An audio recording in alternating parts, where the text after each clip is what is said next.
lives, but only if you're wearing them. And finding a sober ride can save lives, but only if you decide we won't drive under the influence. Well, the Texas Department of Transportation is working with law enforcement to remind Texas drivers to wear their seatbelt every ride, every time, and to drive sober this Memorial Day weekend. Now, here with these important reminders is TXDOT's Jennifer Wright. Hi, Jennifer. Hey, Nicole.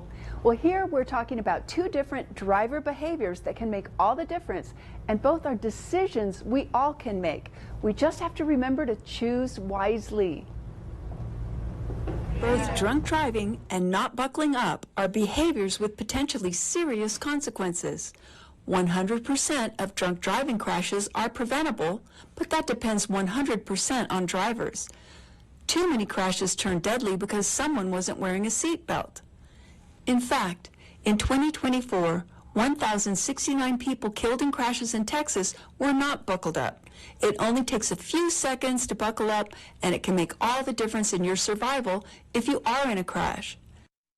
If your fun times involve alcohol, find a sober ride so one doesn't find you, meaning in the backseat of a police car. A DUI can cost you your driver's license, land you in jail, cost thousands in fines and legal fees, make it difficult to find and keep a job, and result in a lifetime of regret. You can choose to designate a sober driver, call a taxi, rideshare friend or family member, or use mass transit to ensure that you do not drive impaired. And you can always pack your pajamas and stay put where you are. Great tips, Jennifer. How is TXDOT working with law enforcement on these infractions?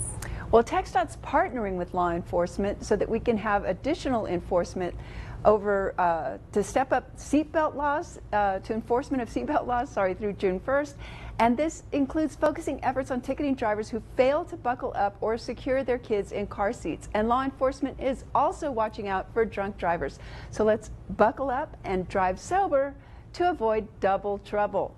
Great tips. And what about next week's TXDOT closures? Well, we have the first of 3 weekend closures. This one's projected to be the longest duration for 49 hours. I-10 East will be closed starting at 4 a.m. Saturday, May 31st through 5 a.m. Monday, June 2nd at Red to North Mesa, and you can re-enter I-10 East after Sunland Park.